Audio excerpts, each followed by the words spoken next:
of the one reality. And that manifest form is a continuous flow, never ceasing flow. Arivin idamonnundi. Arivu alone has a room for existence. Illariyapedumennathinu verai. The known world does not have an existence different from this consciousness. But as one with consciousness, it exists. As different from consciousness, it does not exist. That is all.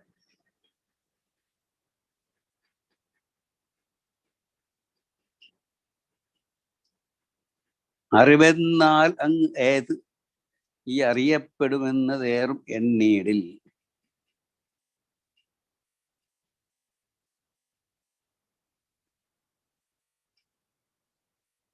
അറിവെന്നാൽ അങ്ങേത്. We think we have different kinds of specific knowledges. Here Guru says അറിവെന്നാൽ അങ്ങേത്. Here അറിവ് means the specific knowledges we think of we are having.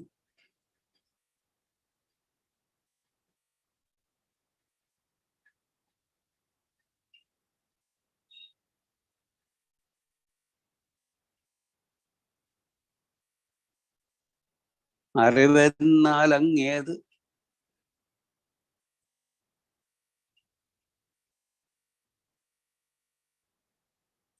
ഈ അറിയപ്പെടുമെന്നതേറും എന്നീടിൽ.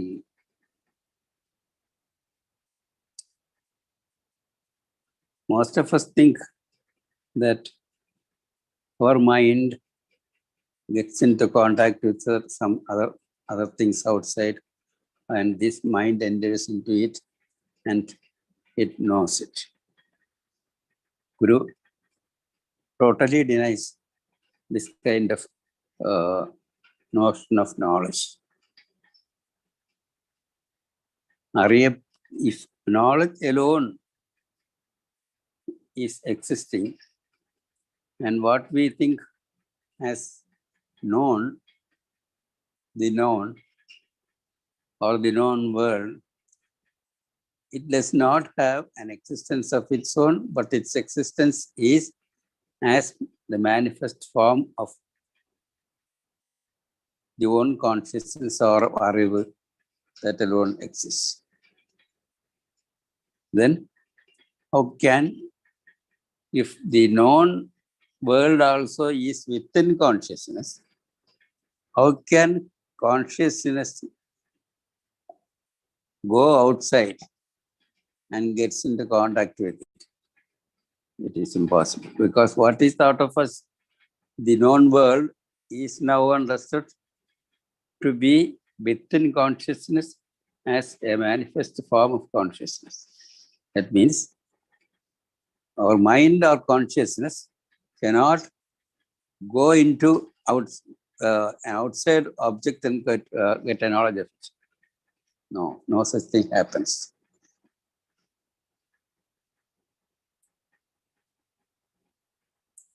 അറിവെന്നാലങ്ങേത് ഈ അറിയപ്പെടുമെന്നതേറുമെന്നീടിൽ.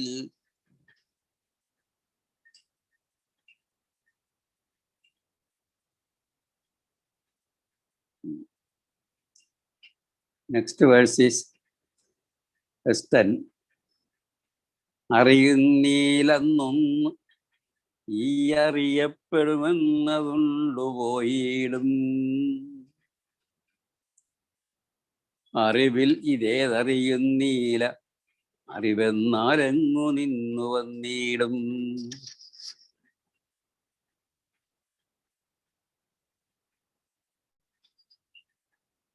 അറിയുന്നീല.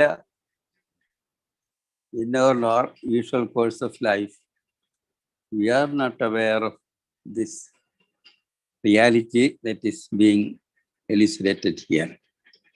That one consciousness alone is what exists, nothing else exists. Whatever we think of as existing outside, they are all different manifest forms of one and the same reality, and that manifestation goes on continuously. That the process of manifesting, it goes on ceaselessly. That is what we call the eternal flow of this world. So the eternal flow of this world does not have a being other than as a manifest form of the one and the same reality. But this reality is not known to us in our normal course of life. But Anna, that day here means the day in which you become aware of this reality. Anna, then you will perceive only one. No world, no difference between subject and object. Nothing, you see only one. What is that one? That one does not have any name.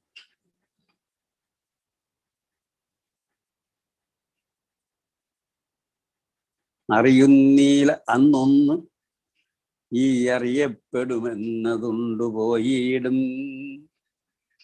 On that day, when you realize what is real, then what you think of as അറിയപ്പെടുന്നത്, that means what you think of as the known world, existing as if it is different from the subject, that becomes unduvoyedum. It is as if it is eaten up by the arivu or the consciousness reality. By eating up the thing that is eaten doesn't become non-existent. It becomes part of the person who eats, and it exists as one with him. So it doesn't become non-existent.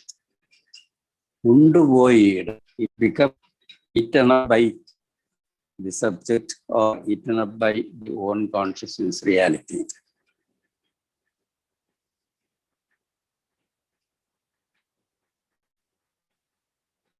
അറിവിൽ ഇതേതറിയുന്നില്ല. Own consciousness exists, and if it is conscious always, if it does exist with it always with its chetana means the functional factor of the functional facet of it. If it always exists functionally, then as a result of that function, many things appear within itself, not different from itself. So all these become what we think of as known objects. Who knows it? It is the very same consciousness. So the very consciousness exists functionally. It is one. It exists functionally, and as a result of that function, the world appearance happens within itself, and all that happens within the conscious reality. Consciousness is conscious always, and then as a result of the function, many things, activities take place within the one consciousness reality, and all of them are known to the very same consciousness reality, because it is conscious. Conscious of what? Whatever happens within itself. There is nothing outside. So whatever happens within itself is known to itself.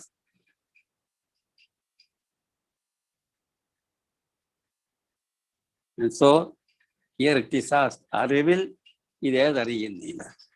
Within consciousness, what is there that is known to it?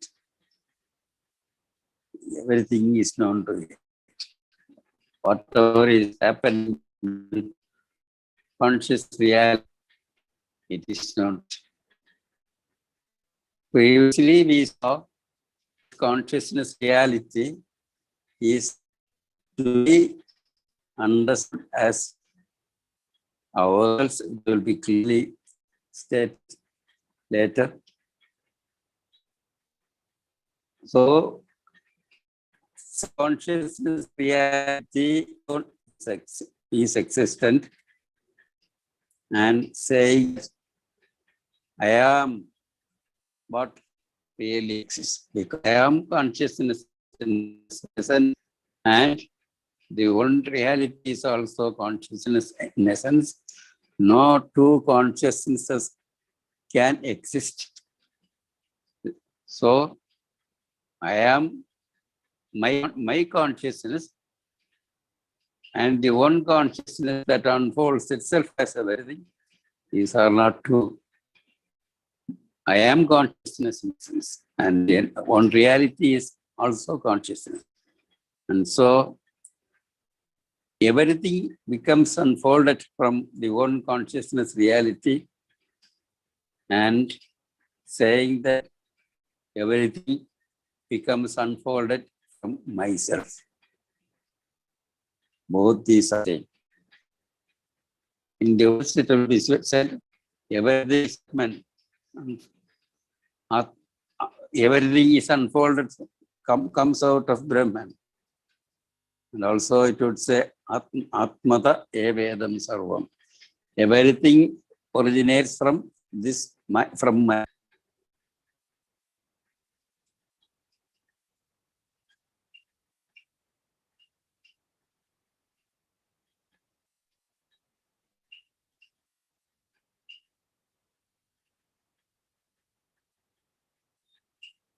അറിവിൽ ഇത് ഏതറിയുന്നില്ല. In consciousness, what exists unknown to itself. അറിവെന്നാൽ എങ്ങു നിന്നു വന്നിടും. And so, അറിവ്, our own knowledge, where does it come from? We know that the object of all the objects we think of as existing, their existence is in the one consciousness reality, or it is the existence is in their existence is in myself. Now it is asked, അറിവെന്നാൽ എങ്ങു നിന്നു വന്നിടും. We are always thinking we have different kinds of knowledge, and sometimes we think of, oh, how is this knowledge originating and from where does it originate? Then we won't get any answer. Here it says, അറിവെന്നാൽ എങ്ങു നിന്നു വന്നിടും. എന്നാൽ, in that, if it is so, അറിവ് എങ്ങു നിന്നു വന്നിടും, or knowledge, where does it come from? It also comes from the very same reality. So, the object of knowledge arises from or comes from the one reality. The knowledge about the existence of the objects, that also arises from the one reality. We have already seen yesterday also we Serena asked the question, what happens to the Tripudi? Tripudi is known, the knower, the known, and the knowledge. The two factors of two items of this Tripudi are taken into account here. The entire world, that is the object. Where does it come from? It comes from the one reality, its existence also is in the one reality. And then what about the knowledge about that objective world?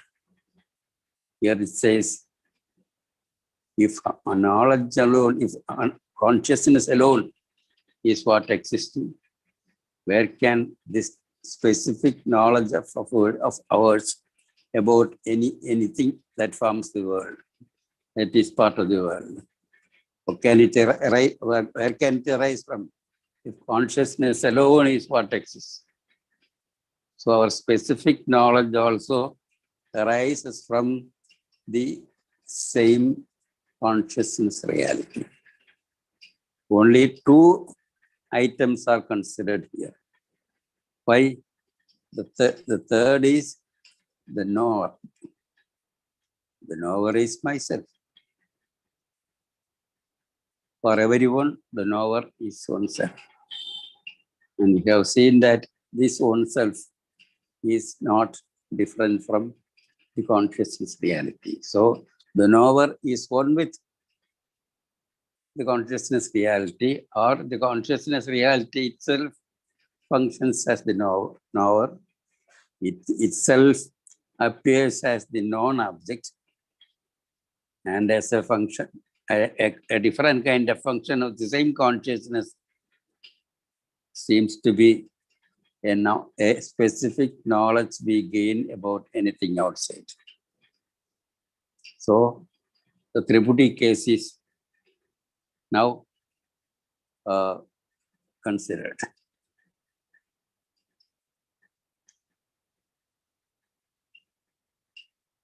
Now we go into more inner aspects of it. Arivin arivai ninned അറിയിക്കുന്നിങ്ങു നാമതായിടും അറിവേദിനം എങ്ങനെ ഈ അറിയപ്പെടുമെന്നതേറുമെന്നീടിൽ. All the philosophical problems that the science we call epistemology deals with, all these are considered here. അറിവിൻ അറിവായി ഏത് അറിയിക്കുന്നിങ്ങു നാമതായിടും. We are conscious always. We think we have knowledge about many things. We are aware of our own existence. These are all different kinds of knowledges. But who has asked the question, what is the reality that makes this consciousness function? What is this consciousness and how does it function? In the Kena Upanishad, the only one question that is asked and answered in that Upanishad is, Keneshitam patati preshitam manaha. Compelled by whom and desired by whom this mind functions, or this mind falls into the object of its object of mind, of the main, the very same mind. It's into contact with what it is interested in. Who desires it and who plans it? The Upanishad doesn't answer that there is something outside. It says, Yadvaja anabhididam yenavagaphityade en manasana manade enahrum manomadam tadeva brahmatvam viti. That is Brahman, the one reality. That Brahman reality is what we are calling here Arivu. En manasana manade, that which is not thought of by our mind. En manasana manade enahrum manomadam. And by whom our own mind is thought of. That means it is a very, very mystical, mysterious usage. En manasana manade yena ahurmano matam. To whom this mind is known, or who thought of this mind to function in the way that we are feeling. That means to whom this mind's function is known.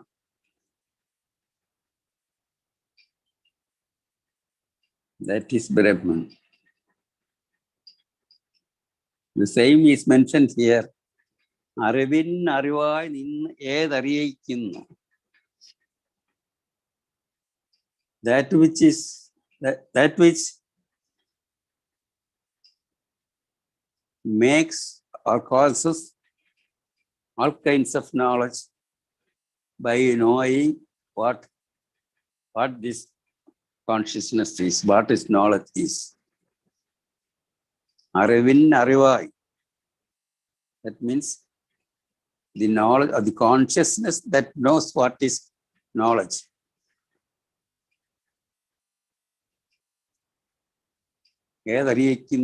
And that makes us known. In that which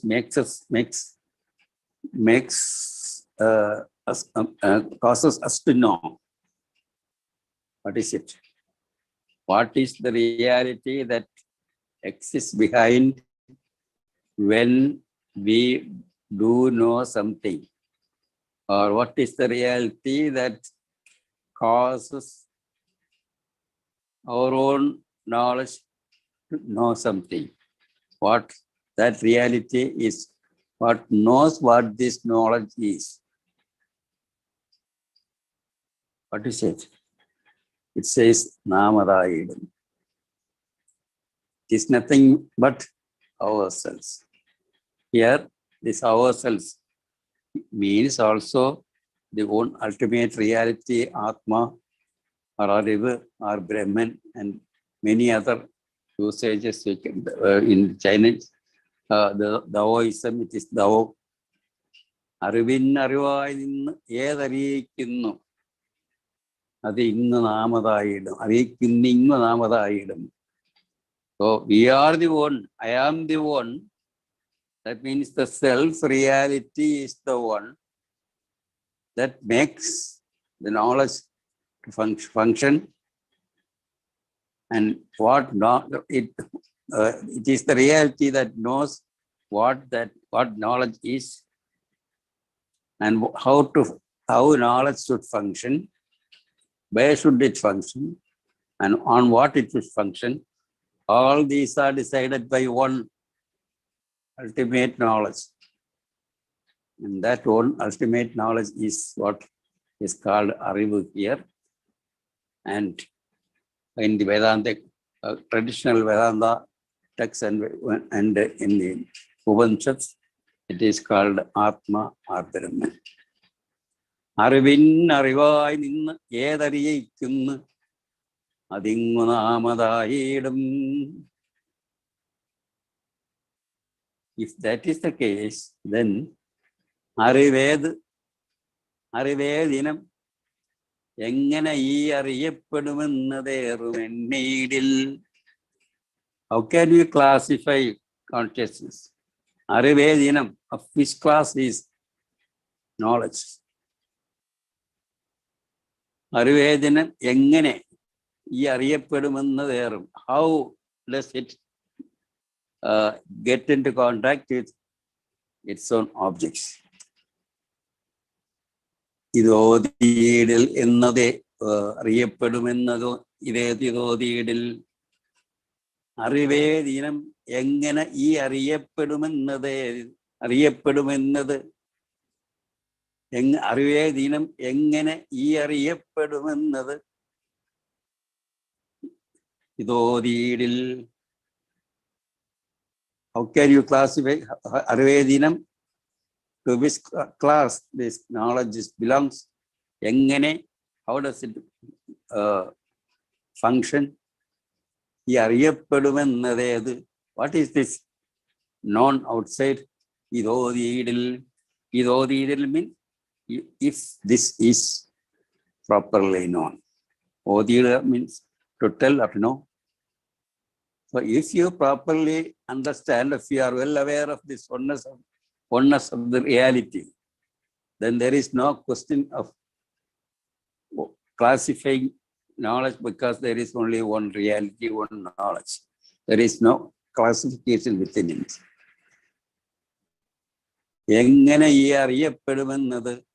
How can this world outside, the known world outside exist?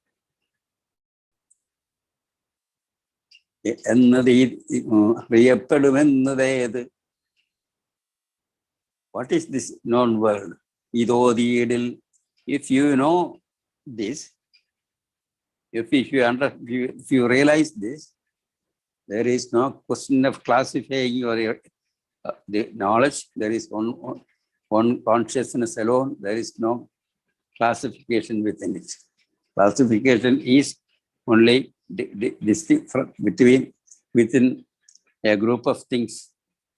And there is no group of things here, only one reality is there.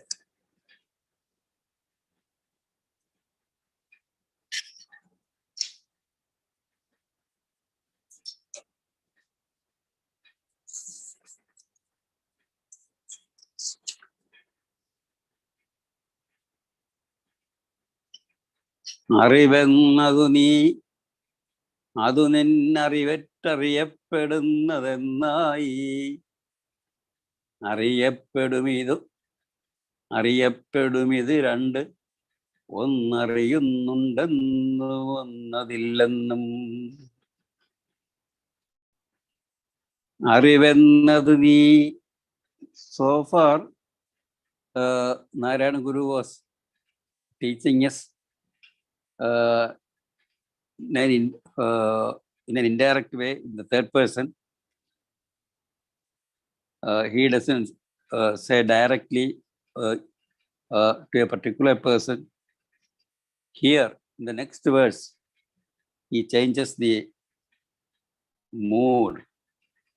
He changes the tone in which he expresses himself. It is as if he is pointing it to a particular person. Arivennadu nee, that one arivu, our own consciousness reality, is yourself. It is just like saying Aham Brahmasmi in Tattvamasi in the Upanishad. That reality, arivu, which is you are inquiring, is nothing but yourself. Tattvam asi. Tat means that. Tvam means you. Asi is. That reality, that is nothing but you. So the reality that you are searching for is not existing somewhere. It is yourself. Even though it is thought of as Brahman, the reality that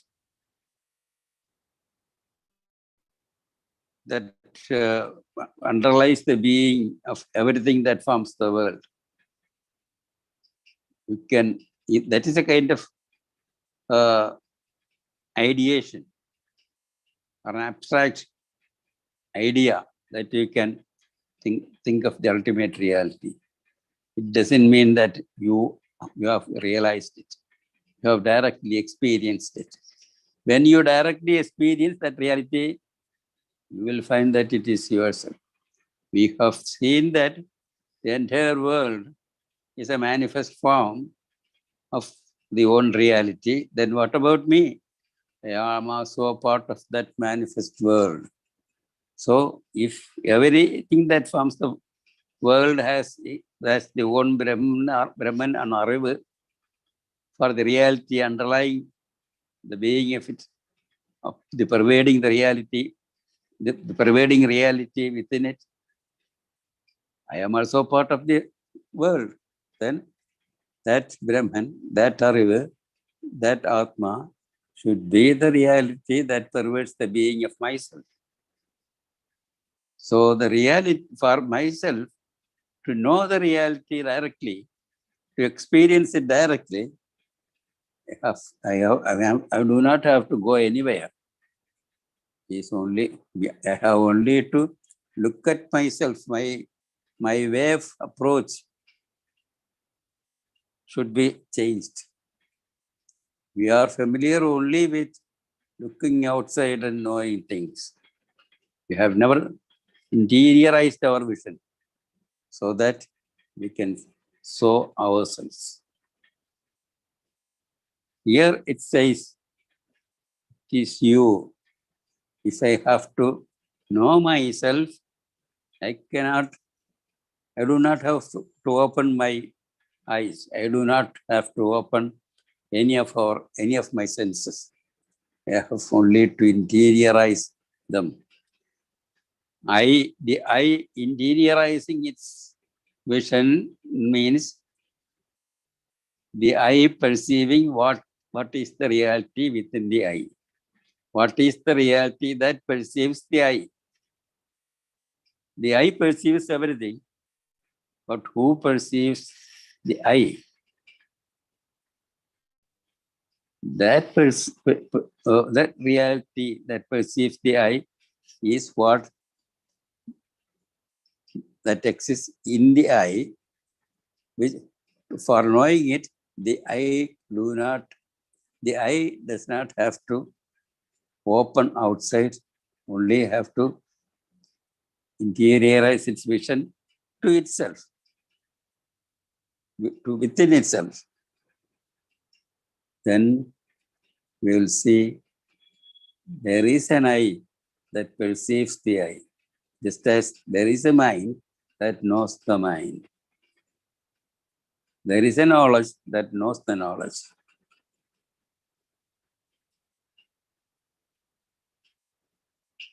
Arivannadu nee.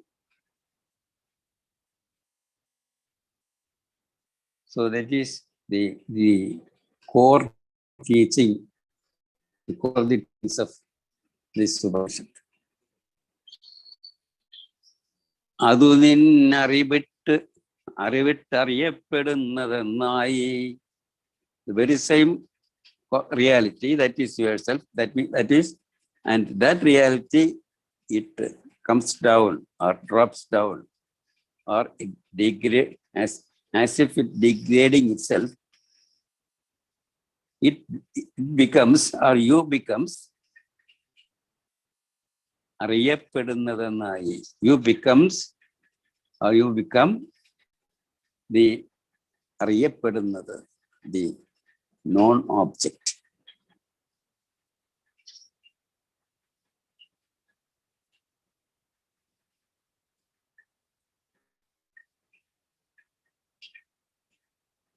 So അറിവെന്നത് അറിവ്, the one reality is yourself, and you become transformed as the world. In the philosophy, the one basic question is how to relate the three basic aspects of reality. One is myself, or the world I see. Second is myself, the perceiving, the person who perceives it. And the ultimate reality, which sometimes we call Isvara, sometimes we call Atma.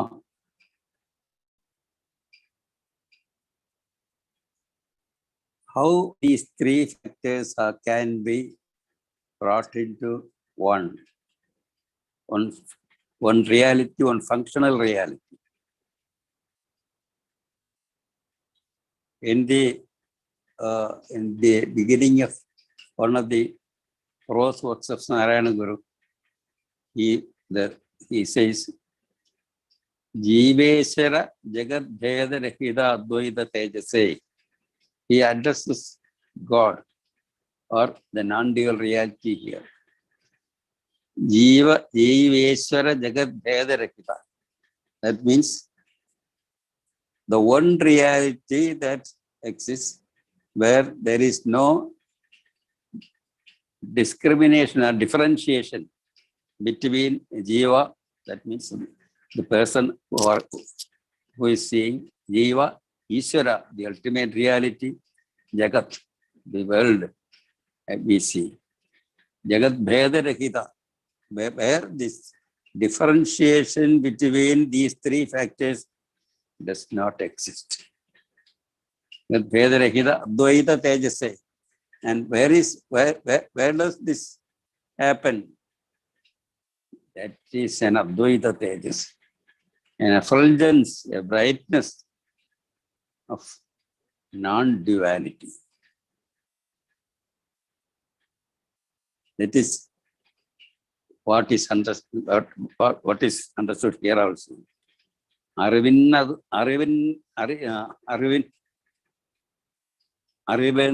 ni, that consciousness, the ultimate reality, is yourself. Nin arivittariyappedunnathannayi, and very same yourself, as if degrading yourself, becomes manifest as the ariyappedunnathu or the known world. So all these three come into one frame, as if it is not. Really, they cannot differentiate it.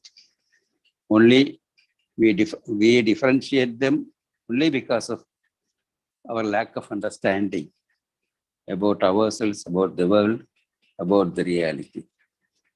When all these are known, then we see, these three are just words, three words, but the reality underlying these three is only one.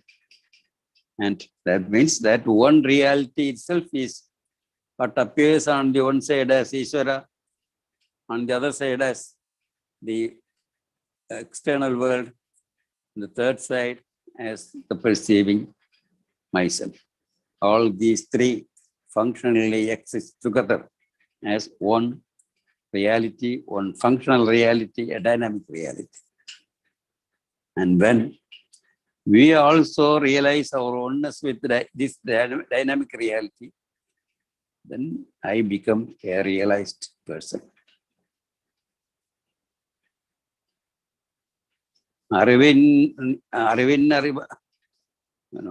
Arivennadu ni, nin arivittu ariyappedunnathannayi. Your own consciousness or your own knowledge comes down and becomes the known world. So from here onwards, we will be going down and searching for the details of this functional modes of the one consciousness reality. That means the details of the world we perceive, and wherever, even when we go into the details of the world, we'll see that they do not exist separate from the one consciousness. As a mode of consciousness, what are the different aspects we can notice? I think we can continue tomorrow. Or two more points are here to be explained. Ariyappedum idu ഒന്നറിയുന്നുണ്ടെന്ന് ഒന്നതില്ലെന്നും. So we have already one അറിവ് exists, and that അറിവ് is yourself, and the consciousness that you comes down and becomes this world. And this manifest world, what is the nature of it? അറിയപ്പെടും ഇത് രണ്ട്. So this perceivable world can be classified into two. What are they? ഒന്നറിയുന്നുണ്ടെന്നും ഒന്നതില്ലെന്നും.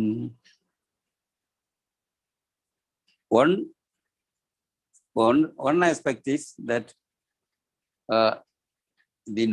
we are capable of, we can perceive them with our senses.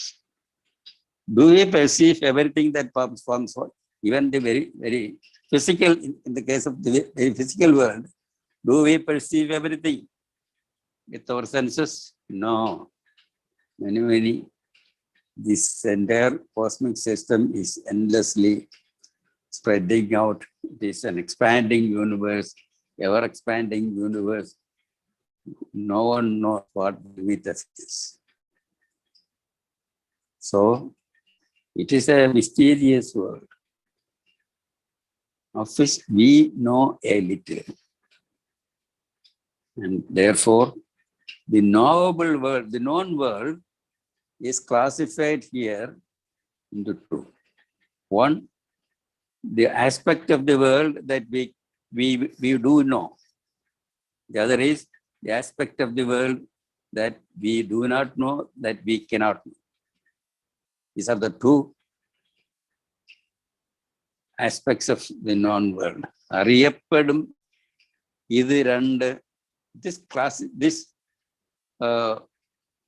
known world is of two kinds.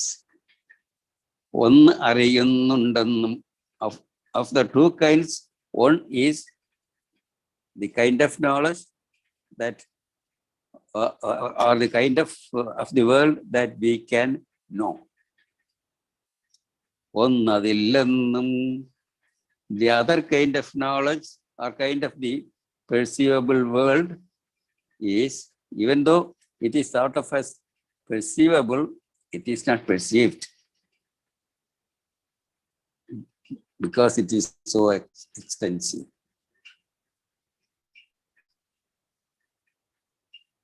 In other, we do not know anything. So the known world can be classified into two.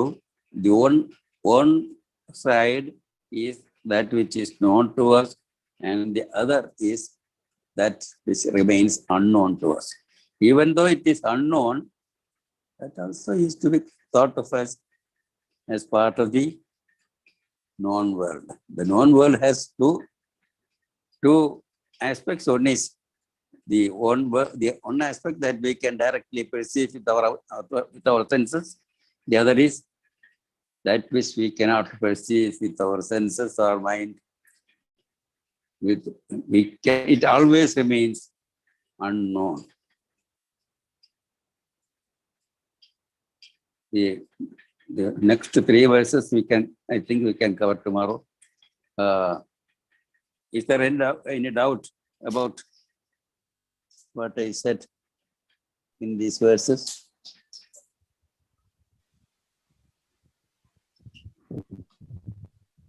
Hello, Guru. This is Sanal from London. Yes. When you said the eye perceives everything, but who perceives the eye? When I wrote that down, I think I made a mistake. But then I thought maybe not. The first eye, the eye perceives everything. That is the eye, kanne, E-Y-E. And who perceives the eye? Okay. I think you meant E-Y-E, but I wrote down the letter I. Yes. Then who perceives? Myself. Is the question. Yeah. Or is who perceives the E-Y-E? Could it be either? Yeah. The eye. Who knows the eye that is? Isn't so? Yes. The E-Y-E-I. Or is it perceived? Who perceives the eye that is myself? Which is a question. I wrote down the letter I for the second I. Who perceives the I? But the question is it interchangeable? Could you use EYE or the letter I? Oh, in one sense, it could be interchanged, because what is sort of a seeing the I, EYEI, and itself is what is myself, one or knows myself. Yeah. What knows myself? The same reality that knows the I also. That the I. And these cannot be differentiated.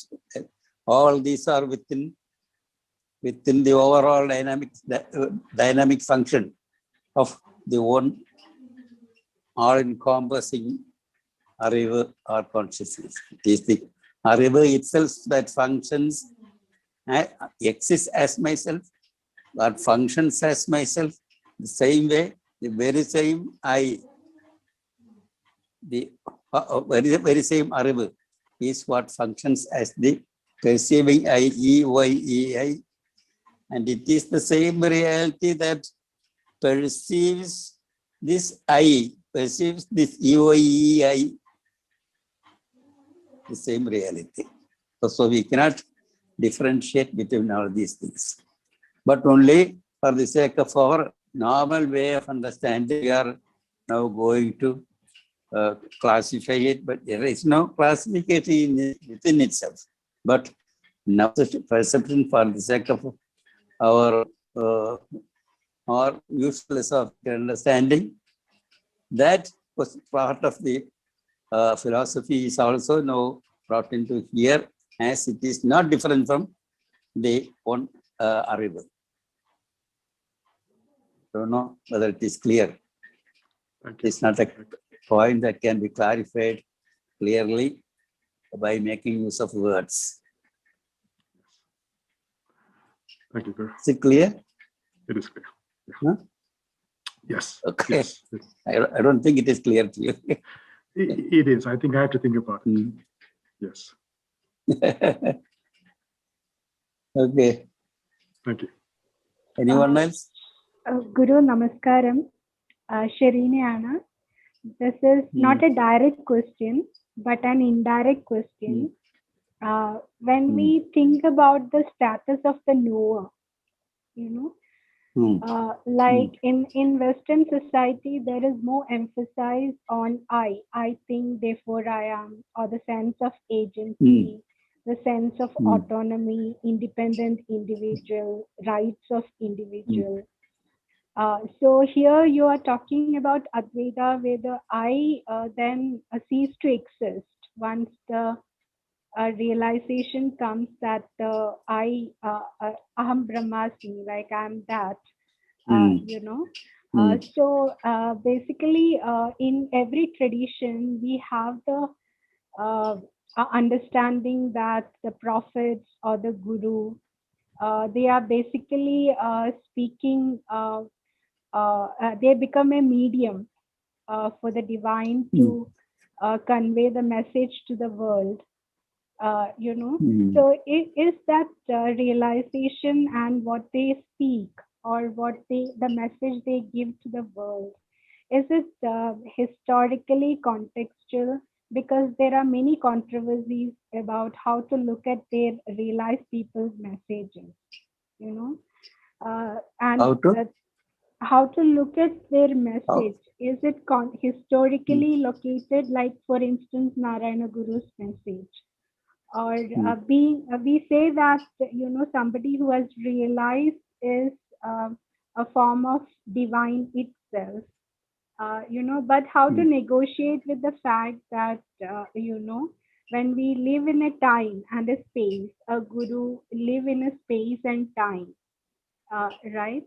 So is the message he gives, is it for a specific time or space, or is it forever?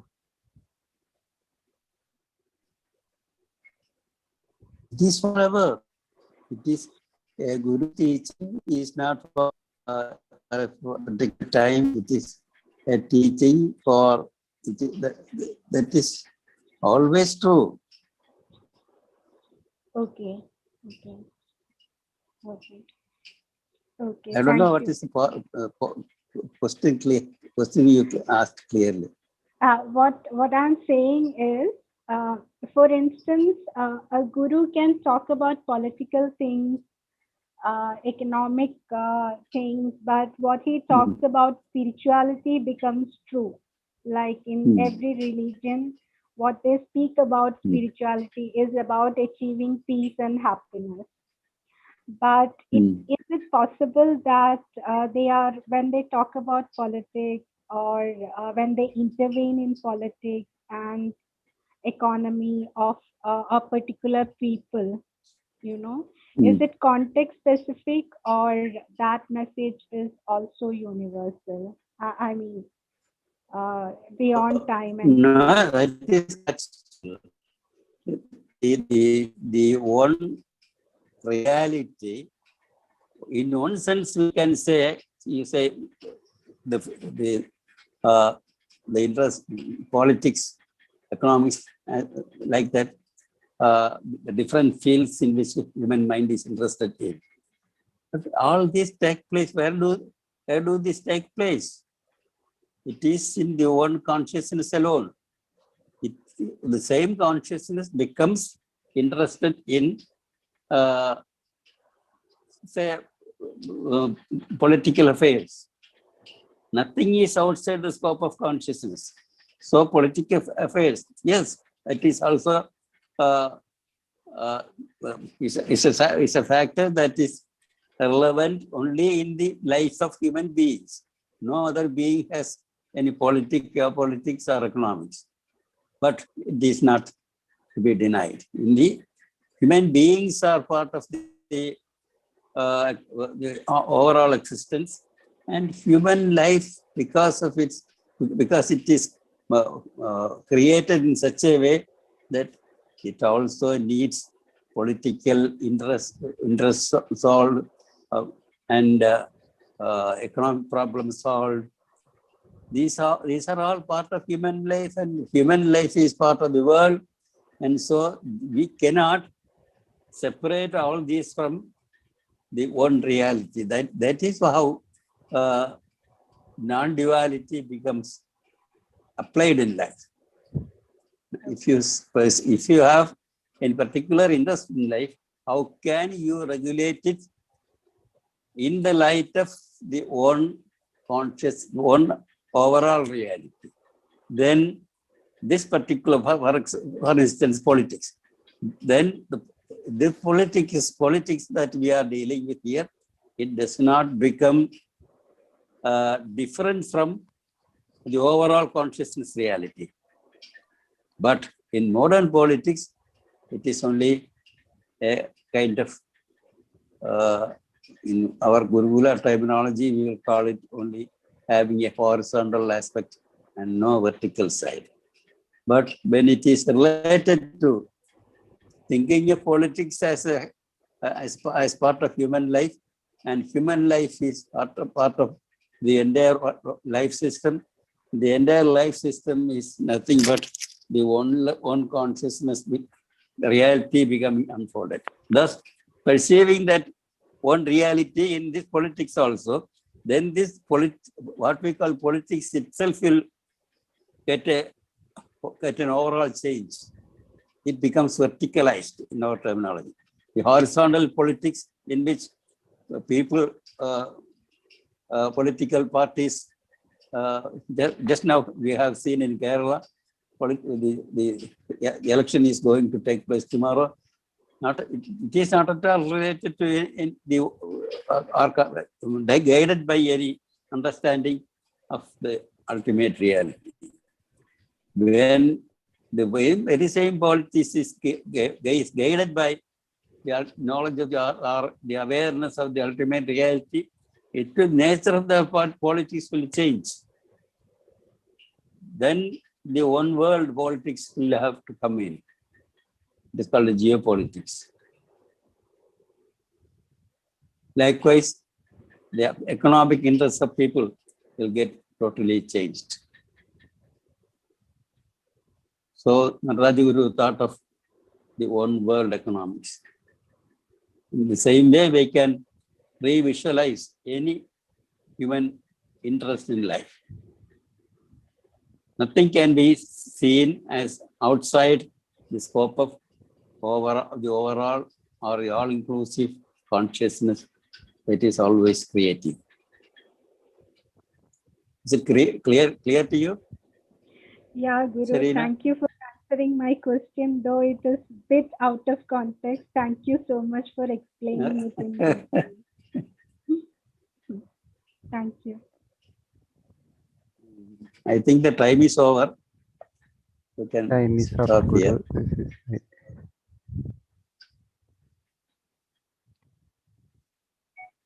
Om Purnamadah Purnamidam Purnat Purnamudachyate Purnasya Purnamadaya Purnameva Vasishyate Om Shanti Shanti Shanti. We were listening to Guru Mani Narayana Prasad's interesting and insightful discourse on Narayana Guru's philosophical work, Ariva. We have 3 presentations for today. All papers will be presented in English. The topics covered in the day's seminar fall under the general philosophy section of the Gurukula curriculum. Topics and presenters are as follows. What exactly is a scientific method? Mrs. Shola Dilip. What are the differences between philosophy and science? Dr. Jason Suresh. How can we assert that Vedanta is scientific? Mr. Sanal Madhav. Mrs. Shola is a tech entrepreneur. Dr. Jason is a medical practitioner, and Mr. Sanal Madhav is a software engineer. They are all based in the United Kingdom. Mrs. Shola and Dr. Jason are relatively new to the Gurukulam study program. Despite this, they have been attending Swami Tyageshwaran's weekly Atmaudesh Sadagam class for the past year. Mr. Sanal has a long history with Gurukula. He and a group of students have been attending Swami Tanmaya's class for over 5 years. During this time, they have covered a wide range of topics, including Word of the Guru, autobiography of an absolutist, dialectics, experiencing one world, and others. Mr. Sanal is also a student in Miss Nancy's online class on Patanjali Yoga Sutras and Mr. Scott Teswa's Bhagavad Gita class. We are delighted to inform you that this presentation will be very different from the ones we have had in the past few days, because our friends in the United Kingdom have planned the most innovative and creative presentation style for all of us. The possibilities of proto-linguistic have been fully exploited in this presentation. Another thing we would like to inform you is that there will be no intermissions and all papers will be presented in a single stretch. In addition, there will be no usual moderations. I cordially invite everyone to attend this innovative presentation, and I warmly welcome Ms. Shola, Mr. Jason, and Mr. Sanal to present their papers. So let me share my screen first.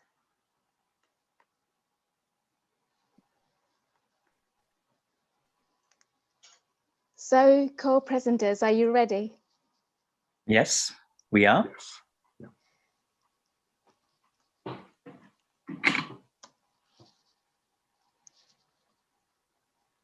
Okay, sorry, technical glitch. Twinkle, twinkle, little star. How I wonder what you are. Up above the world so high, Like a diamond in the sky. Twinkle, twinkle, little star. how I wonder what you are. Thank you, co-presenters. You must be wondering why we started the presentation off with a nursery rhyme. But if you go back to the rhyme, it will make more sense. Three of us, completely new to the Narayana Gurukula convention, volunteered to present 3 papers 2 months ago. We met virtually, we discussed, we collaborated. We learned so much. We thought, we researched, we shared our knowledge. Above all, we really enjoyed learning from each other. We have come a very long way.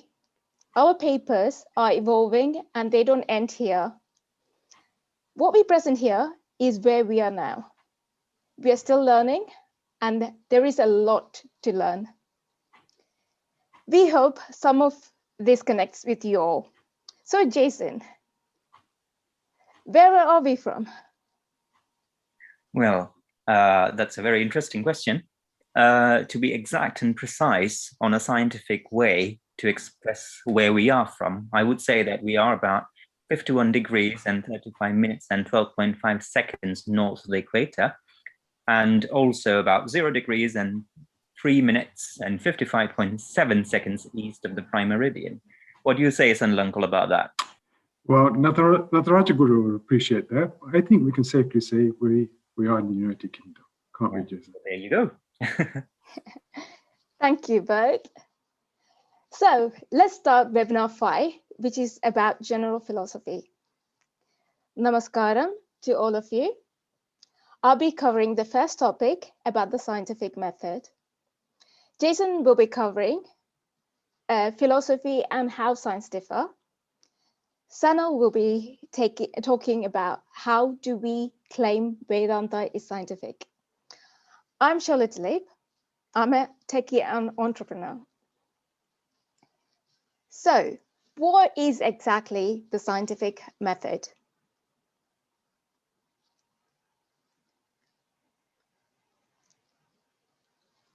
Here, I have a brief description from the Oxford Dictionary. But in simple terms, the scientific method is the logical steps that a scientist follows to test a hypothesis by answering specific questions about the world around them. All of us are curious. Curiosity is the desire to know or learn about something. We are all curious about the world around us. Why do birds fly? Why does it rain? Why do I tear when I cry? How did the earth form? Or how did we form? So let's talk about the origin of science. Origin of science is as old as human beings. Science evolved through time. Human beings have always been curious about the universe and the heavenly bodies that moved around it. The largest and the most familiar sight in the sky is the moon. In olden days, millions of years ago, we human beings had so many stories about the moon, for example, transforming people into werewolves and other beasts. We have now traveled to the moon, studied its rocks and how it affects the earth in different ways. For example, tides on earth. We are still studying on how the moon was created.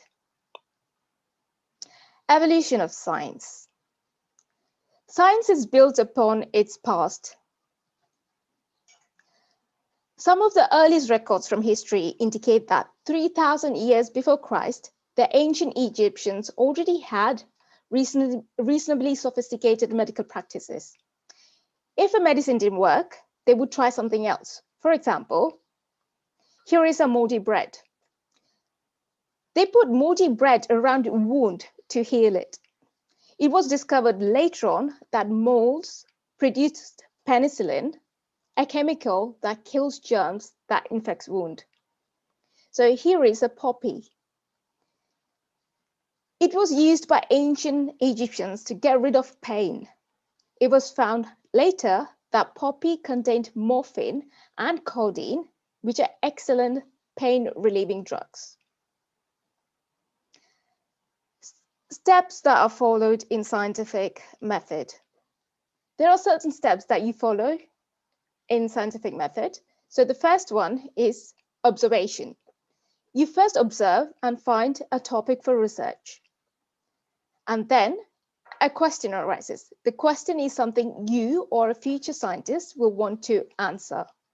It can be based on observation, like why do I tear when I cry? Or simple as how are we formed? Or is there water in Mars, which can always change with ongoing experiments and research. Then you then formulate a hypothesis. What do you think will happen? That's predicting the outcome of the problem, speculating on what you believe will be the most probable outcome of the experiment based on research and the personal experience and knowledge of the subject. Then you design an experiment and conduct experiments to prove the hypothesis and you provide an answer to the question. While conducting the experiment, you collect data and record the data. You then analyze the data that you have collected by graphing and creating charts. You also perform background research on the topic from past papers that supports your research question and write a research paper. You then come up with a conclusion and create a final report on your findings. Then you share the results with the world by publishing it. So we apply scientific method on our daily activities. For example, while gardening, while we plant something, for example, we observe the soil condition and the environment around it. Here we come up with a research question: which fertilizer works best for a particular plant? The hypothesis is plants grown with fertilizer A grows the fastest. So you then conduct experiments by planting it in 3 different fertilizers, A, B, and C. You then collect data from the experiments and analyze them. You then come up with the results and you come up with a conclusion which conclude that the hypothesis was correct. So plants grown with fertilizer A grows the fastest. Scientific method could also be false. For example, if I say an elephant can fly or a parrot can swim, it could be true. You have not seen an elephant fly or a parrot swim. There could be an elephant that flies in the jungle that the humans have not discovered. Or they could be an elephant that flies in a different planet. We don't really know. We come up with a question and we try to prove if it is true or false. So I really enjoy researching about the scientific method and presenting it too. And the next topic is about philosophy. So what is philosophy? The word philosophy comes from the Greek word philosophia, which means love of wisdom. Philosophy is a way of thinking about certain subjects such as ethics, thought, existence, and time. So now I'll pass you over to Jason, who will be talking more about philosophy and how it differs from scientific method. Thank you. Thank you, Shola, for that wonderful introduction and presenting the first topic. Let me try and share my screen quickly so that we can start with the presentation. Yes.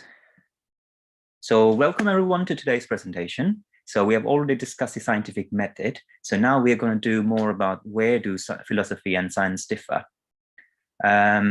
And we'll move on to the next topic, which will be by Mr. Sanal Madhavan. So talking to you is Mr. Dr. Jason Suresh. I am a doctor. I work in the Department of Orthopedics at St. Richard's Hospital in UK. Let's try and discuss the 2 disciplines and get a little bit of a better understanding about the 2. So we have science and philosophy. So science, when it comes to science, you know, we have a systematic or accurate method as understood by the 5 senses.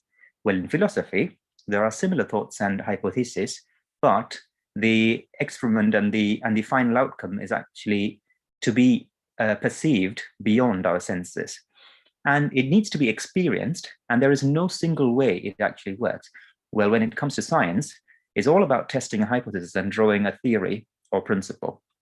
There is a lot of outer engineering that works with science, and when it comes to the infrastructure or the cost associated with it, it's quite a huge amount. Well, with philosophy, on the other hand, it takes a lot of time. It needs to, it deals with a lot of inner engineering, and relatively, when you consider the course, it's a lot less, and it comes with a lot of experience, really. So, as we move on, as we already discussed in the first seminar very wonderfully about the curiosity element, I just want to throw this small stanza from the poem The Elephant's Child by Rudyard Kipling, where he mentions the 6 honest-serving men: what, why, when, how, where, and who. So these are particular questions which both the scientist and the philosopher have in mind, and it actually indicates the curiosity element, which helps you to find an answer to the questions that you have. Now, on that note, on the curiosity, let's try and understand a bit more about the brainstorming that exists in common between the two disciplines, which are science and philosophy. So when we start with the Big Bang Theory, or the origin of the universe, where we all came from, these are things which both the scientist and the philosopher are curious about. As we move on, also about the existence of extraterrestrial beings outside Earth, extraterrestrial beings and aliens in a different galaxy, you never know. So this is something which both the scientist and the philosopher are curious about. Another interesting thing is about the initial knowledge that exists for a newborn baby when it gives its first cry, or the initial reflexes like the suckling reflex it demonstrates when it is born. Or as you can see in the picture, the baby deer taking its first step. The interesting aspect here is about the initial knowledge that the newborn had when it came into existence. Where did it all come from? So this is something interesting to both the scientist and the philosopher. And also about the concept of time, and also about the dual nature of matter. Are we able to travel in the form of waves from one point to the other when you are made of matter? So all these sort of questions both interest both the disciplines, and also about the purpose of life, consciousness, the wakeful states, and also the scientist might be a bit more curious about this particular experience that the philosopher always talks about, which is enlightenment. With that background, let's move on to understand a little bit more about the scientist's perspective. We have this little scientist here. You can see a lot of equations on that blackboard, which is so messy. And he has got, well, I would say it's a bit neat. And he has his way of thinking, which has been already explained in the scientific method that we already discussed in the previous talk. And he is quite rational with his approach. He believes in reason, and he wants this method to be followed if he needs to understand or admit or accept any school of thought, really. And he has these questions to the philosopher as to why there is no demonstrable experiment, observation, or inference. And also, what is the theory of everything? So when we go back to this book, which is written by the world-famous physicist Stephen Hawking, The Theory of Everything, he actually narrows down, discussing more about the origin and fate of the universe. And also he mentions about, at some point towards the end of the book, he mentions that the so-called unexplainable entities could be related to the, could be perhaps as God, as he concludes the book. So this is also something which is coming from a scientist's perspective, and it's really interesting read to understand about how the scientist observes. With that perspective of the scientist, let's try and understand the philosopher's perspective on the other hand. So the philosopher here is Socrates, sitting in a chair. He's really very much in deep thoughts, and he's got his values, which he always think about and also try to understand. What is that makes you think of these contrasts, say what is good and bad, and heaven and hell, about angels versus demons, and what is good and what is evil, and why is that you feel good or you feel satisfied when you do good things? Or in a better way to explain it, what is that particular thing which makes you feel satisfied when you do something good? So this is something which the philosopher is always interested in understanding to a greater extent. And obviously the philosopher also has his questions to science. So what is pure knowledge? What are these values, and how should we conduct ourselves? And what is the process of enlightenment? This is something the philosopher is always interested in understanding. And how can you prove that you are awake at this very moment, as are the others, when you're listening to this session today? How can you say that you are actually awake? Or when you are asleep, how can you say that you are asleep? Or probably in a totally different world, doing something else, not really understanding that you're doing it. So these are interesting things that we can think about. Okay, so we have already discussed a little bit about philosophy, and also in some of the previous sessions that we have had in the few days that we had in Malayalam, we did discuss about the different branches of philosophy as well, which are this logic, epistemology, metaphysics, and value theory or axiology. I'm not really going into the details of it, but I'm trying to explain the idea that philosophy is really a vast subject with lots of different things that come in, and also it is limitless, and which gives a lot of room for different schools of thought. With that point about the school of thought, let's try and understand the scientific schools of thought that are in existence. So I thought it would be best to actually explain it with the structure of the atom, or the history of the atom, and the atomic models that developed from 1803 all the way to 1926. So we can see from John Dalton all the way to Schrödinger, we have the solid sphere model and the quantum model that existed. So quantum model, which even exists now. So we have all these different models, which came across in a span of about 100 years, if you look at the timeline which is mentioned there. And another interesting thing is about the observation that I actually made during while I was working with the slide. We have these interesting scientists and their real pictures down here. And if we just relate that to the cartoons over there, I could find that, they look really very similar.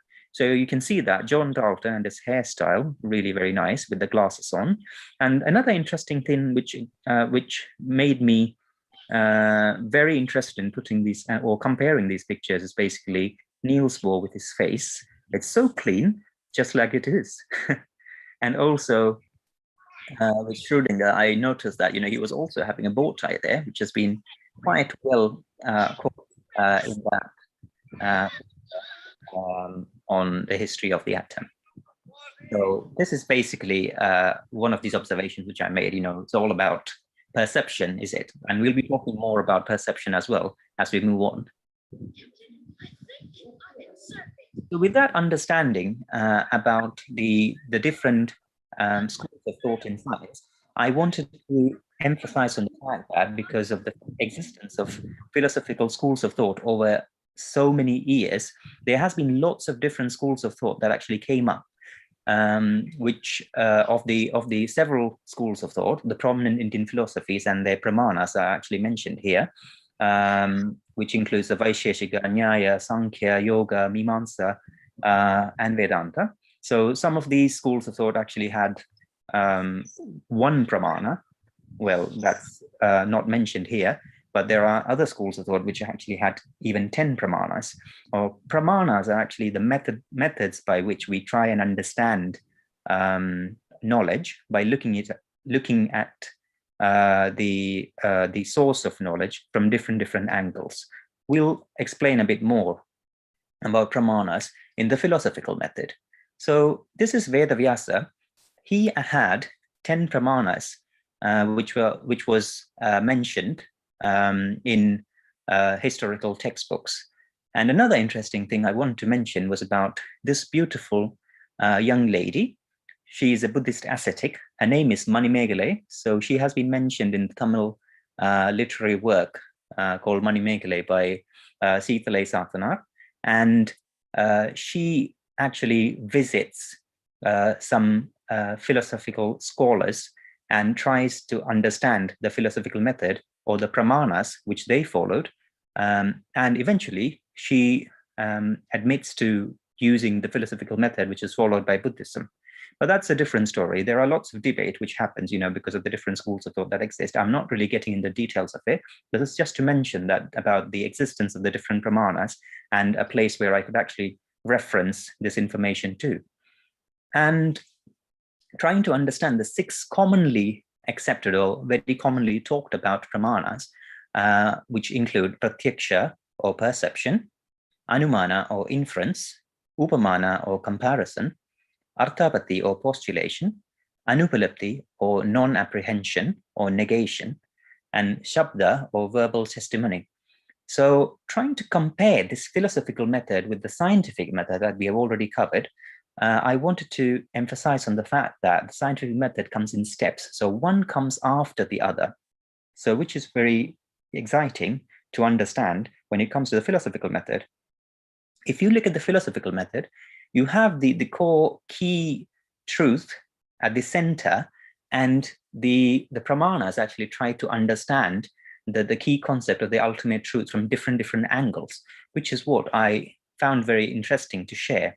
And this will actually help us to, and this actually made me think about the concept of a Karadala Malagam, or a nellika or a gooseberry on the middle of your hand, so that you can actually look at the gooseberry from different angles and try to understand and appreciate the truth.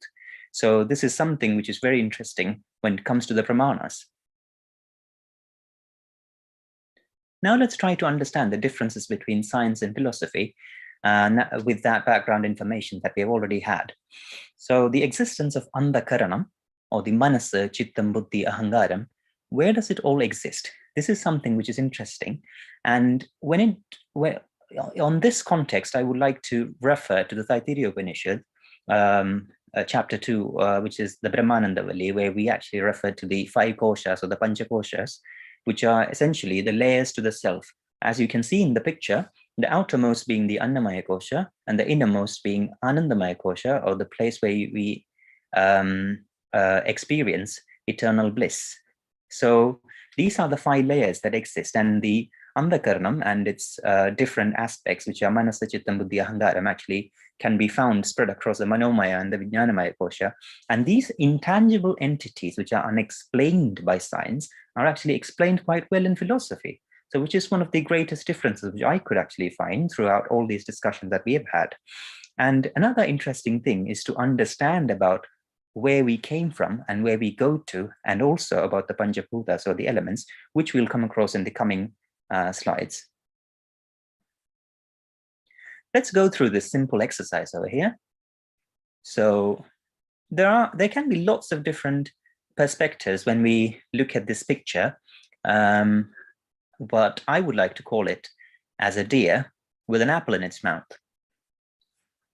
To a person, this picture could actually initiate a lot of visual ecstasy, and probably that person would actually find this picture as a really cute deer.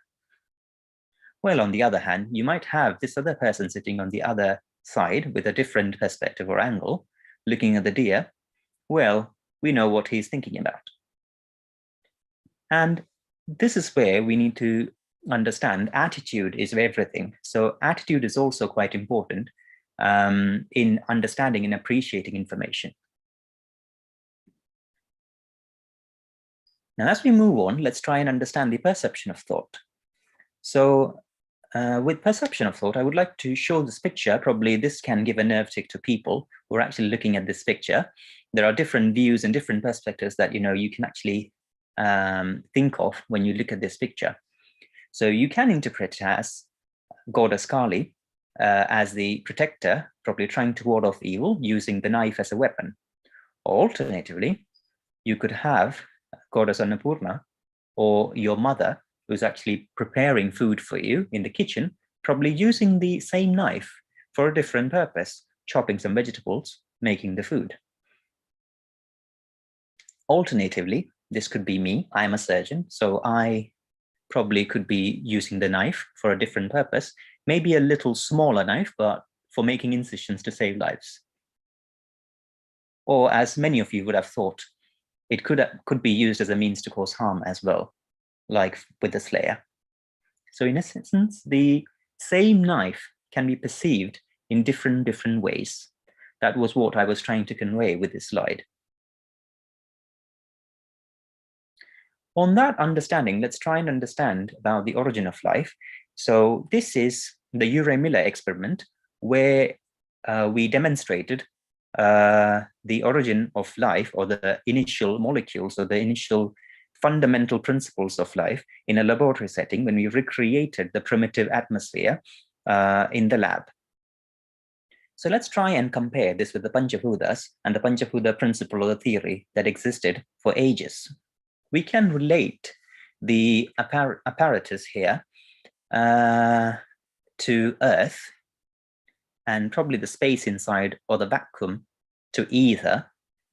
The primitive gases that existed, say methane, ammonia, and hydrogen over there, which was devoid of oxygen, especially with the primitive atmosphere, could be compared to as air, and fire from the electrodes, which resemble lightning in the primitive atmosphere, and water there coming as water vapor. And the mix of all the five actually resulted in the formation of the primitive soup, which consisted of amino acids and something that we call as coacervates. So this is something which is very interesting. And I think, and do you not think that, you know, both of these actually talk about the same thing, but in a different way? That actually takes us to the big question now. So different religious contexts actually mention about the origin of the universe and the atmosphere and the first life on Earth and all that in a different ways. But the most important thing is about the purpose of life, isn't it? So that is something we'll try and understand a bit more as we move on. Probably, I think most of you would be listening to this talk would be in this state at the moment, probably a bit confused, isn't it? So let me try and summarize a bit, you know, so that, you know, we're just halfway through, not halfway, like almost towards the end, just to understand what is science and philosophy in short. So science does a lot of the outer engineering in depth by looking deeper into a problem statement. Well, philosophy, on the other hand, does a lot of inner engineering to experience the solution to a problem, or in other terms, to impedience the solution to a problem internally. Should we even bother? Or is it just because that humans are civilized and we have come a long way, we have lots of different disciplines to think about and lots of different thought processes going on? And what about the animals? The perfect blend of the disciplines make things more clear. And what happens when there is an imbalance? And would science be able to explain what philosophy tries to convey? It is worth to give a thought. But let's try and apply a little bit of science to understand about the equilibrium concept that exists in this world. So which takes me to talk about a little bit of chemistry with Le Chatelier's principle. So Le Chatelier's principle is basically a principle which is applied in chemical equilibrium, but I'm trying to apply this concept just to try and understand a balance principle in this context. So the Le Chatelier's principle goes this way. So whenever a system is in chemical equilibrium or a dynamic equilibrium, the system, if any one of the factors that affect the dynamic equilibrium of the system are altered, then the system will readjust in such a way as to nullify the effect of the change. So for instance, if you look at this picture here, so if you start here with a happy system over there, there are lots of these stressor elements coming here in terms of the different disciplines, different thought processes, arguments, and everything that come up. And probably there are lots of these variable factors over there. And when the stressors come in, the variable factors will readjust in such a way so that the happy system eventually remains happy. So this is just to mention or emphasize on the fact that in spite of all efforts, the equilibrium will still continue. And the more you get in, the more confusing you get until you attain moksha. And also it takes us to the other concept about the art of getting lost. Just like the Mobius band, you can get lost, confused, unsure, unclear, perplexed, disoriented, bewildered, and whatnot. This also took me to Srinarayana Guru's Atmavadesha Shadagam, verse 44, which goes this way. Palamada saravum egamennu para dulagilurane lantharenna pole palavitha yukti paranyu pamaranmar alavadu kandalayad amarnidena. So essentially, what Guru tries to say is that even though there are different perspectives that exist as Palamada sarams, or different perspectives, essentially we don't understand that all of them are talking about the same ultimate truth. Just like a blind person trying to understand the different parts of an elephant, we argue a lot, essentially being a stupid. We shouldn't be doing that, but try to understand and appreciate the fact that everything, the core truth is essentially all the same, whichever discipline or whichever argument you are in. And understanding that, we will actually attain moksha. And that's what is actually required as a method of self-instruction, as mentioned in Atmavadesha Shadagam. And if we don't do it, we essentially end up in a maze, just like that, and get lost. And essentially, the verse states that, you know, we should try and concentrate and reach the central point and experience the truth. So on that note, I would like to conclude here and leave it unto you to decide whether you want to be the animal who is in the equilibrium state most of the times, not really thinking about anything, or the different disciplines he lives his life, or you can be the civilized human who is being depicted on the other side, on the right side, who runs behind his discipline, trying to understand more about more about the purpose of life and all that, and which is something that, you know, we should think about. And everyone has their freedom to think what we must be doing. On that note, I would like to conclude here, and I'll hand it over to now Mr. Sanal Madhavan, who will be talking more on how Vedanta is scientific. And thank you everyone for listening. Thank you very much. And I'll be happy to answer all the questions towards the end of all our three presentations. Thank you. Over to you, Mr. Sanal Madhavan. Thank you. Thank you, Jason.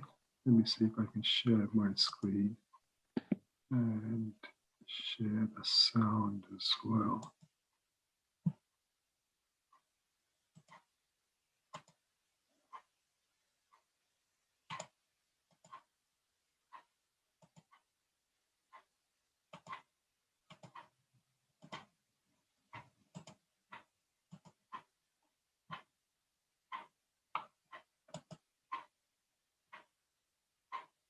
Okay, here we go. Share computer sound, share screen.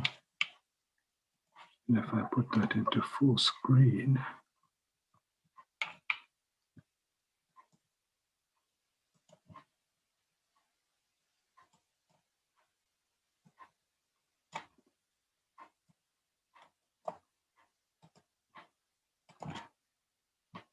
okay, so hopefully you should be able to see a full screen there.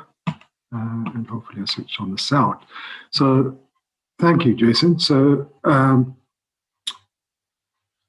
so today's presentation, so we're on to the final part of 3 presentations, which are all part of webinar 5. All these were about general philosophy. So in the first part, Shola introduced the scientific method. In the second part, Jason looked at where philosophy and science differ. In this final part, we're going to look at how do we claim Vedanta is scientific. So we're going to explore whether Vedanta is scientific using some well-known text. And I chose these texts because I've been studying some of these. So we'll look at the Bhagavad Gita, the Mandukya Upanishad, the Ishavasya Upanishad, and Patanjali Yoga. We're also going to look at science and mathematics from a slightly different perspective, from the perspective of Vedanta. In the end, you have to decide for yourself whether Vedanta is scientific. So what is Vedanta? Well, I don't know. Perhaps it is religion. Let's assume that at this stage. Guru Muni Narayana Prasad, in his book, Basic Lessons on India's Wisdom, in lesson 9, I noticed something. Guru is saying that science is about the underlying reality of physical objects, whereas religion is the reality underlying physical and mental phenomena.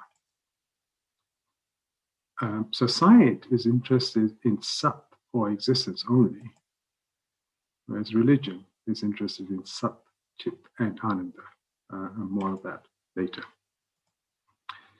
So what's the point of Vedanta and science? Well, both are actually seeking the same thing.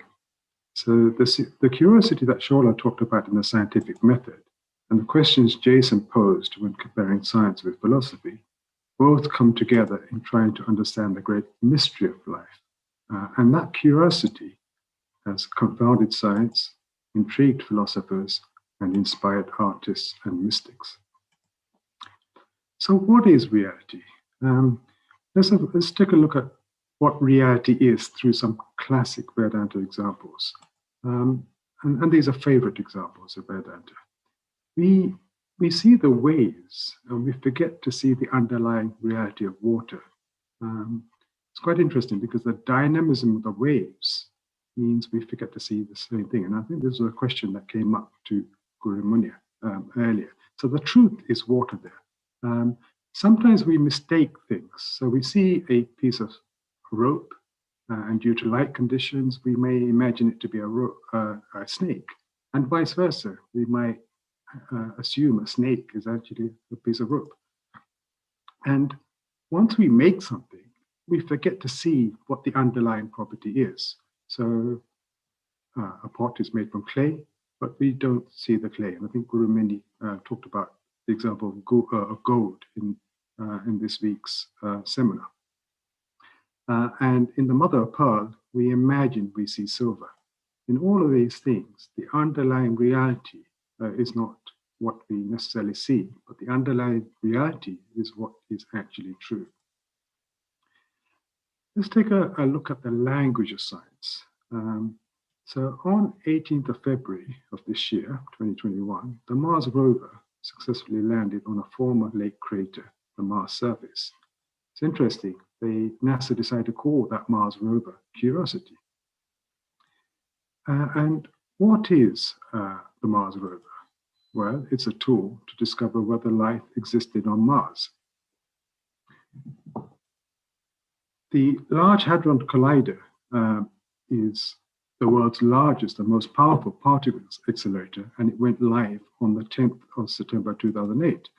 What is the Large Hadron Collider? Well, it's a tool for discovering elementary objects and also trying to find out the deep structure of space and time, and also the relationship between quantum mechanics and general relativity. And science comes up with formula. Everyone's heard of this particular formula. We might not necessarily understand what it means, but we've all heard of E equals mc squared. Interestingly, the inspiration to build the Large Hadron Collider came from a thought experiment by Einstein, which formulated the relationship between mass and energy. And science has the concept of a theoretical science, a thought experiments. And it also has the concept of the outer world science, the experimental science. Interestingly, if we look at the language of Vedanta, the rishis have been exploring through inner mind engineering for thousands of years. I think Guru Muni mentioned interiorizing today. Sanskrit is a tool designed scientifically to convey the seer's vision. And Vedanta comes up with formula as well. So we saw E equals mc squared. Vedanta has the Om symbol. And the Om symbol is described in the Mandukya Upanishad. And it talks about how this symbol represents the waking world that we are in now, where we take in the world through our 5 outer senses. The dream world, where we have sensual experience, which is internally generated, and the deep relaxation we get from deep sleep. Finally, at the end of all, there is a silence which is represented by Turiya, and it seems to be the tapestry in which all the other 3 states are woven into.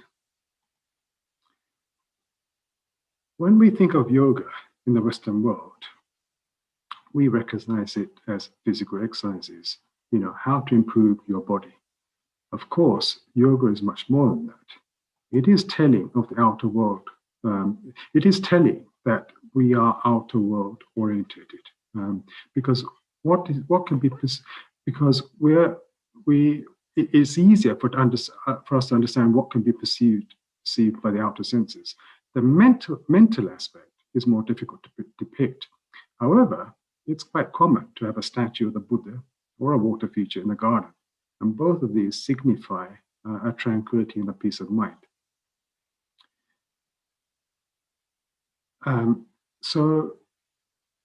But what is yoga actually? So in Patanjali's Yoga Shastra in chapter 1, there's a section called seeded absorption. And in there, in Sutra 40, it says the yogi's mastery extends from the finest atom to the greatest infinity.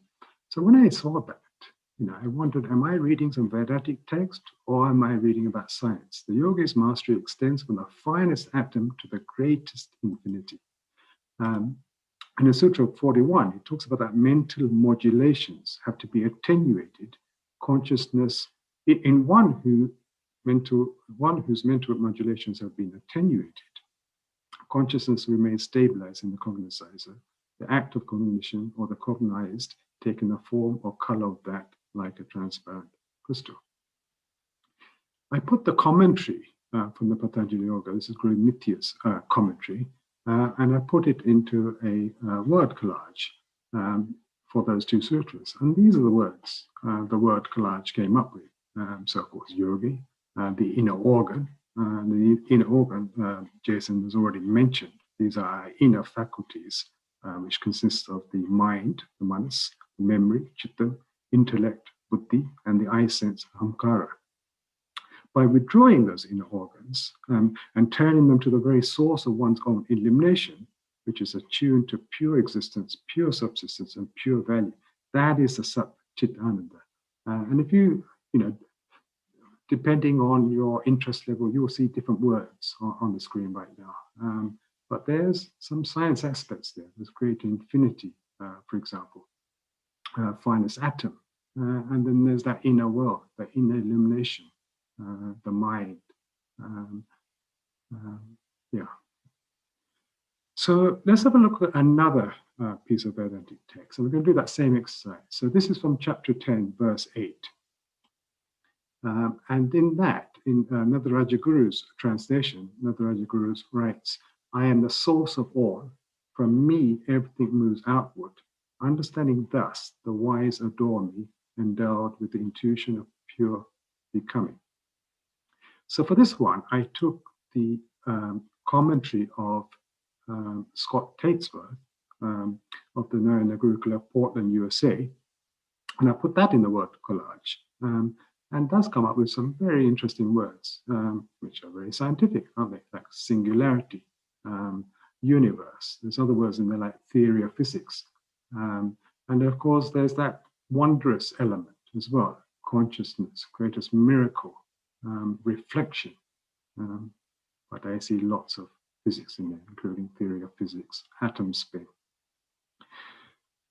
With wisdom comes some problems as well, with intelligence.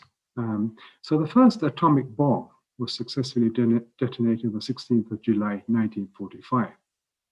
Robert Oppenheimer, a theoretical physicist in charge of that atomic test, later remarked that he brought to mind words from the Bhagavad Gita, "Now I become death, the destroyer of worlds." And in August 1945, the weapons were used in the atomic bombings of Hiroshima and Nagasaki. The technology we're using right now, the internet, we're on Zoom right now, is coming across the internet. That technology was born out of the arena of warfare. So good and bad are perspectives. The absolute is neutral. It is not colored or prejudiced.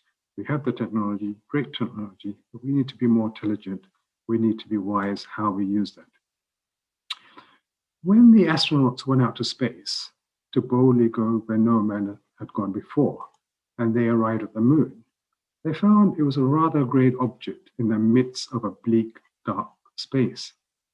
However, when they decided to look back from where they came, they discovered in that same bleak space a colorful blue marble, which they fondly recognized as a home. So up above the world so high, there are no borders, nations, countries, empires, civilizations, history, no past, no future. And when the astronauts saw the Earth rise, they stood in awe and remembered the wondrous beings that we are. So we have the technology to build rockets, and we've come so far only to rediscover what we already possess. So is Vedanta a technology? Because technology is the practical application of science. At the beginning of this presentation, we asked whether Vedanta is religion. Can Vedanta be seen as a technology? Because Vedanta allows us to maximize our potential for human beingness. And in addition to seeking the truth or Sat, Vedanta integrates Chit, our consciousness, the light within us, with the ultimate game of Ananda, the general good and the good of all. Okay, so we're going to take a quick look at mathematics now. And we're going to wonder what happens when we are calm. So one day, Archimedes had a problem. The king wanted him to prove that his new crown was made out of pure gold, and that the goldsmith who made the crown wasn't cheating him. So Archimedes was not allowed to modify the crown in any way. So how will Archimedes verify that the crown is made out of gold? It's an irregular object. Brilliant as a mathematician as he was, he couldn't figure out how to measure the volume of such an irregular object. So he went for a bath. As he climbed in the bath, he observed that the water rose. He suddenly and mysteriously got it. The displacement of the water was directly proportional to the volume of the object placed in it. And with this newfound knowledge, he managed to prove that the new crown was not, in fact, pure gold. The question is, where did the solution to Archimedes come from? And coincidentally, I think Guru Muni talked about this, right? So this knowledge didn't come from external to Archimedes. It came from within. It didn't come from the bathtub. So it's interesting, when we deeply think about a problem and it becomes firmly deposited within our psyche, something remarkable happens. And it seems that we can access this knowledge when we follow, when we are in deep relaxation. Is this what contemplation and meditation is all about? Because clearly the result is a discovery from within, deep within ourselves. Vedanta has mathematics too. We typically start our wisdom classes with a peace invocation. Baked into this concept, there's a concept of infinity. So Guru Muni, when we start these wisdom classes, we will chant Om Purnamada Purnamidam Purnat Purnamudachyate Purnasya Purnam Adaya Purnam Eva Avashishyate Om Shanti Shanti Shanti. That word Purnam, is very interesting. In the English translation, if we replace the word plenitude with infinity, something interesting happens. we could say that is infinity. This is infinity. Infinity emanates from infinity. On infinity being taken from infinity, infinity alone remains. Guru Muninara Prasad, in his commentary for the Shanti Brother, he talks about this aspect of plenitude, this fullness, this purna, and how it is very fascinating that you can completely take something out, but what you're left with is exactly the same thing you started with. Let's take a slightly different look at science. Let's look at science fiction, because science fiction is a forerunner to reality, because it utilizes the brilliance of imagination to devise concepts which sometimes turn into reality. What do I mean by that? Well, do you remember the communicator in the Star Trek TV programs? It has become the mobile phone that we all use today. Do you remember a computer called HAL 9000? This is the fictional artificial intelligence computer in Arthur C. Clarke's Space Odyssey. And that has become the talking computers like Alexa and Google that we're starting to increasingly use. Regulars of Gurukula will have heard of a film called 2001, A Space Odyssey. And I understand that the Rajaguru has watched this film back in 1968. I also understand Guru Muni has watched this film. I'm just going to play a very short clip from the start of this film. It's an idea conceived by the science fiction writer Arthur C. Clarke, directed by a film director called Stanley Kubrick, and the music was inspired by the German philosopher Nietzsche, who coined the term Supermensch, which translates to Superman. And Hollywood, of course, has conveyed that in a film form. But that concept of a Superman, a high-thinking person, is quite interesting. Let's play this.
It seems Arthur C. Clarke, the science fiction writer, is as close to Vedanta as he is to science. And science fiction has no limits to dreaming, and Vedantins do not have limits either.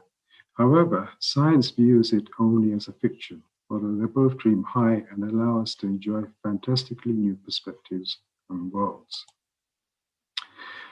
So the problem with the truth is it is usually hidden from us. The Ishavasya Upanishad is the only Upanishad that Narayana Guru has translated to Malayalam. Let's take a look at Mantra 15 from the original Sanskrit version.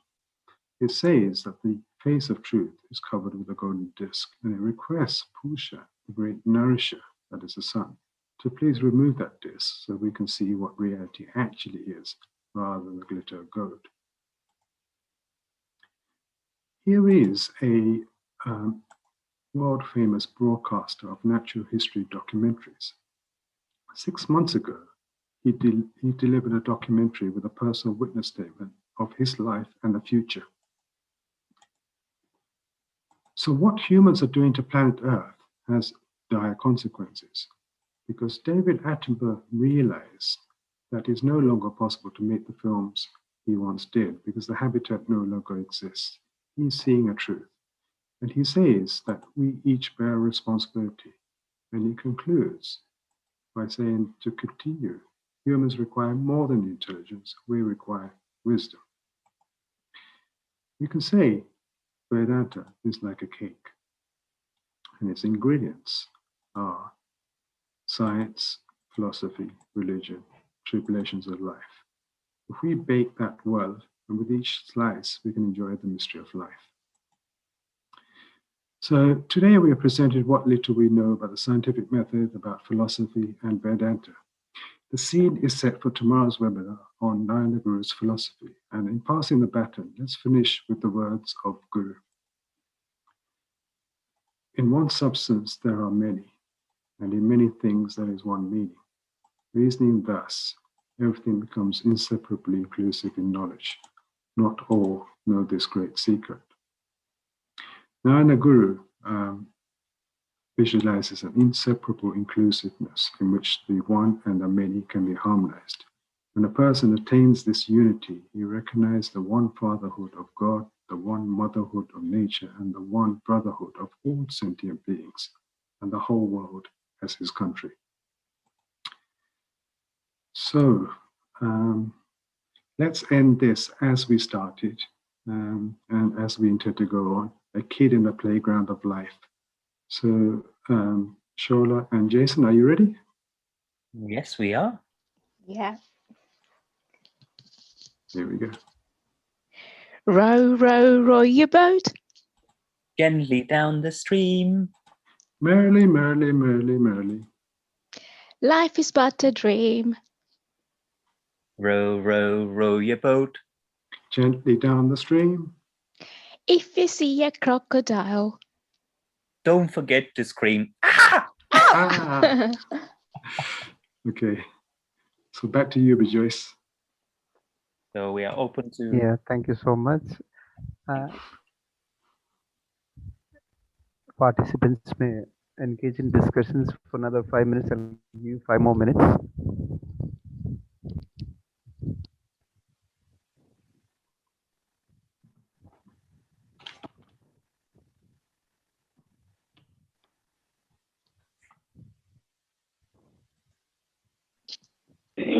I have a question. I mean, if others don't have, I don't want to take their time. But it's a wonderful presentation. Thank you so much. I really enjoyed it. My question is, the ultimate goal of Advaita is happiness. But is that the goal of science?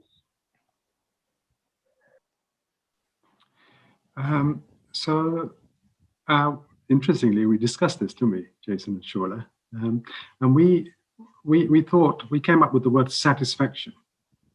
We're interested in satisfaction as human beings. And surely science must be interested in satisfying curiosity. What do you think, Shola and Jason? Yeah, I agree with you. There was at this particular point in the presentation when we had to discuss about this a couple of times about putting the right word. We mentioned, I mean, about when we are talking about like good versus bad and sort of things, we finally found that the best word that would suit at that particular slide during the presentation would be to use the word satisfy. And I think essentially, like everybody has to, as Mr. Sanal Madhavan actually pointed it out exactly, was about the curiosity element that everybody has, be it the scientist, be it the philosopher. So trying to understand or satisfy essentially the curiosity. So so when we say, as we did in the second presentation about the different disciplines, both disciplines have their own way of thinking and their school of thoughts and their process of thinking, and each has different ways that they work, but they have they try to experience their own way of satisfying things. But essentially, as I mentioned towards the end of the presentation about the Atmanishadagam verse 44, that we are just merely not really trying to understand the ultimate truth exists, not really trying to focus, we are losing focus and getting into the maze and getting lost, essentially. That's what I think. And anything more that we may be able to add, or anyone else want to comment on that? Are you happy? The same. Yeah, my viewpoint is same as Sanalana and Jason's. Are you happy or satisfied with that, Sharina? I mean, it's not about being happy or not happy. It's basically, I would like to engage with the serious question of science and Vedanta, because I'm somebody who has read so much of science, epistemology, but I didn't get happiness, And there are a lot of scientists and philosophers who have committed suicide. They must have contributed a lot to science and philosophy, but I think the goal of Vedanta is much beyond science. So I see it hierarchical, Vedanta as going beyond science. So when you made the presentation, especially the question of ethics, you also pointed out when you were talking about atomic bomb and death. So we are living at a stage where, science is answering a lot of questions, but the pain and sorrow and peace that, spirituality can give you, science can't give. That is what I feel, Yeah, we like that. I think it's more about in inner engineering, how you find peace within, rather like what Jason explained about inner engineering, like through meditation. And okay, there are things that makes us sad, especially with the COVID situation. There are things that make you sad, but there are inner engineering that you can actually practice through meditation, breathing exercises, yoga, that you can take a lot away. That's what I feel. I think it's more about like trying to understand two different disciplines and focusing both. We are starting with science. We are trying to find out the differences between the two and trying to focus more on Vedanta. And the journey that we have had, we three of us together was really a wonderful experience. Going through starting with science, getting into more of philosophy and trying to narrow down to understand the beauty of it. And probably we got a lot more to go because we are still kids. We just started with nursery rhyme. We ended with a nursery rhyme as well, as you all have seen. So I know there is still a lot to go and a lot for us to explore and understand. And we did really enjoy this journey though. And we did have, we are still kids, like starting a little bit, maybe the baby bits on Vedanta, probably as we narrow down to our presentation, through the three presentations, really. Yeah. I'm sorry, I'm interfering in the discussion. I believe the session has already been delayed, so I feel we may continue the discussion some other time. Thank you. There was an excellent presentation. So far, Gurukula has never had such presentations in its webinars. Nadraj Guru perhaps must be watching this from a distant star above, smiling blissfully. The session began with the question, what is science? And progressed through the possibilities of science and philosophy in human life, ending wonderfully in wisdom of absolute reality. I guess there was a lot of sportsmanship involved in this presentation. Ms. Shola got things started beautifully, and Dr. Jason and Mrs. Sanal handled it brilliantly. I believe that Gurukula students should adopt this method of presentation and try to present their papers in the manner that our friends demonstrated today. This presentation brilliantly addresses all our issues in science, philosophy, and mysticism. We hope to have more such presentations in the future. And on behalf of everyone, we thank Mrs. Shola, Dr. Jason, and Mrs. Sanal for your time and effort. It is now the students' responsibility to realize the truth as their own, because the being of the reality we seek is our own being. Thank you. We will have English presentations again tomorrow. So see you in the evening for the final day of seminar presentations. Om Purnamadaha Purnamidam Purnat Purnamudachyari Purnasya Purnamadaya Purnameva Vashishyari. Om Shanti Shanti.